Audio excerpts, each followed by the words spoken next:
അങ്ങനെ എൻഗേജ്മെന്റ് ഒക്കെ കഴിഞ്ഞ് എല്ലാവരും കൂടെ എൻ്റെ വീട്ടിൽ പോയി.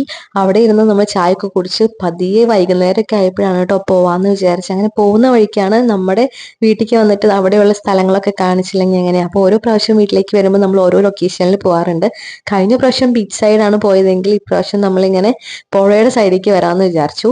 ആദ്യം തൃപ്പയാർ അമ്പലത്തിലെ പുഴയുടെ അവിടെയാട്ടോ പോയത്. പക്ഷെ അവിടെ ഇപ്രാവശ്യം കയാക്കിംഗ് ഒന്നും കണ്ടില്ല, മഴ കാരണം തോന്നുന്നു.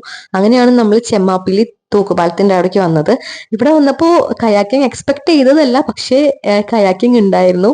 അപ്പൊ ഞാനും ദേവനും ഭയങ്കര എക്സൈറ്റ്മെന്റിലാണ്. കാരണം ഞാനും ദേവനും ഒരു കയാക്കിംഗ് പോവാം അല്ലെങ്കിൽ ഒരു കയാക്കിംഗ് ചെയ്യാം എന്നുള്ള രീതിക്കാണ് വന്നത്. പക്ഷെ ഇവിടെ വന്നപ്പോ സ്പീഡ് ബോട്ട് ഉണ്ട് അറിഞ്ഞു. അങ്ങനെ നമ്മൾ ഫാമിലി ആയിട്ട് ഫുൾ ഒരുമിച്ച് എൻജോയ് ചെയ്യാമെന്ന് തീരുമാനിച്ചു. അല്ലെങ്കിൽ കയാക്കിംഗ് ആവുമ്പോൾ ഞാനും ദേവനും മാത്രം കയറേണ്ടി വരും. ബാക്കി ഉണ്ണിയൊക്കെ ഉള്ളതുകൊണ്ട് ചിലപ്പോ ഏട്ടത്തിക്കും അമ്മയ്ക്കും ഒന്നും കയറാൻ പറ്റിയെന്ന് വരില്ല. ഇതാവുമ്പോൾ എല്ലാവർക്കും ഒരുമിച്ച് കയറാൻ പറ്റി കേട്ടോ. അതെന്നെ ഭയങ്കര ഒരു അൺഎക്സ്പെക്ടഡ് ഹാപ്പിനെസ് എന്ന് പറയില്ലേ, അതായിരുന്നു കേട്ടോ. പിന്നെ ഈ ഒരു ലൊക്കേഷനിൽ വന്നപ്പോൾ ഇവിടെയൊക്കെ നിറയെ വെള്ളമായിരുന്നു. എനിക്കറിയില്ല മഴ പെയ്തതിന്റെ ആണോ അല്ലെങ്കിൽ ഇവിടെ ഇങ്ങനെ തന്നെയാണോ എന്ന് അറിയില്ല. ഞാൻ ആദ്യമായിട്ടാണ് ഈ ഒരു ലൊക്കേഷനിൽ വരുന്നത്. തൂക്കുപാലത്തേക്ക് വന്നിട്ടുണ്ടെങ്കിലും ഇവിടെ കയാക്കിങ്ങിലോട്ട് താഴേക്ക് ഇറങ്ങുന്നത് ആദ്യമായിട്ടാണ്. അപ്പൊ എനിക്ക് അറിയില്ല, ഓർമ്മയില്ല എങ്ങനെയാണെന്ന്. അങ്ങനെ ഓരോരുത്തരായിട്ട് നമ്മൾ സ്പീഡ് ബോട്ടിൽ കയറിട്ടോ. ഞാൻ കയറിയപ്പോ അത് അങ്ങനെ ഇളകുന്നുണ്ടായിരുന്നു. എനിക്ക് നല്ല വെയിറ്റ് ആയതുകൊണ്ടേ ഞാൻ വിചാരിച്ചു മുങ്ങോന്ന്. കാരണം ഒരു സൈഡ് അപ്പുറത്ത് അവരൊക്കെ ഇരുന്നതിന് ശേഷമാണ് ഞാൻ കയറിയത്. എങ്ങാനും അപ്പുറത്തേക്ക് മറിയോന്ന് പേടിച്ചുപോയി. പക്ഷെ കുഴപ്പമൊന്നും ഉണ്ടായില്ല കേട്ടോ. നല്ല നമുക്ക് നന്നായിട്ട് എൻജോയ് ചെയ്യാൻ പറ്റി. അച്ചൂട്ടിയാണെങ്കിലും ഒരു കരച്ചിലൊന്നും ഇല്ലാതെ നല്ല അടിപൊളിയായിട്ട് ആളെ എൻജോയ് ചെയ്യുന്നുണ്ട്. പിന്നെ നമുക്ക് ഓരോ സൈഡിലും ഓരോ കാഴ്ചകൾ കണ്ട് ഇങ്ങനെ പോവാൻ പറ്റി.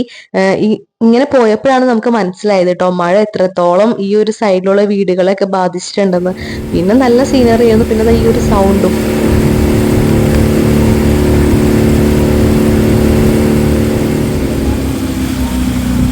നമ്മുടെ മൈൻഡൊക്കെ ഒരേപോലെ കൂളാക്കാൻ പറ്റിയ ഒരു ലൊക്കേഷൻ ആയിട്ടാണ് കേട്ടോ എനിക്ക് ഫീൽ ചെയ്ത്. നമുക്ക് ഫാമിലി ആയിട്ട് മൊത്തത്തിൽ അങ്ങോട്ട് എൻജോയ് ചെയ്യാൻ പറ്റിയെന്ന് തന്നെ പറയാം. അത് കഴിഞ്ഞ് ഞങ്ങൾ ഇതാ തിരിച്ച് തൂക്കുപാലത്തിലൂടെ ഓപ്പോസിറ്റ് വന്ന വഴി നമ്മൾ പോവാണ്. അത് കഴിഞ്ഞിട്ട് ദേവൻ എന്നോട് പറഞ്ഞു കഴിഞ്ഞ പ്രാവശ്യം പോയ ബീച്ചും കൂടെ കാണിക്കണം പറഞ്ഞപ്പോൾ നമ്മൾ നേരെ സ്നേഹതീരത്തിലോട്ട് വിട്ടു. അങ്ങനെ സ്നേഹതീരൊക്കെ പോയി ഞാനും ദേവനും കൂടെ ബീച്ചിലൊക്കെ ഇറങ്ങി.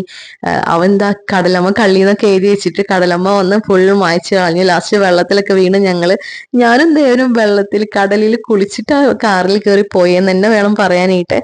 എല്ലാവരും അവിടെ കിടന്ന് വാ വാ പോവാം, ലേറ്റായി, ഇനി പട്ടാമ്പി വരെ എത്തണ്ടേ പറഞ്ഞിട്ട് വിളിക്കുന്നുണ്ടായിരുന്നു. ഞങ്ങളെവിടെ കേൾക്കാൻ, ഞങ്ങൾ മാക്സിമം എൻജോയ് ചെയ്തിട്ടാട്ടോ പോയി. അപ്പോൾ നമ്മുടെ എൻഗേജ്മെന്റ് സീരീസിന്റെ വീഡിയോസ് ഇവിടെ അവസാനിക്കുകയാണ്. അപ്പോൾ നെക്സ്റ്റ് വീഡിയോയിൽ കാണാം. അപ്പോൾ ടാറ്റാ, ബൈ ബൈ.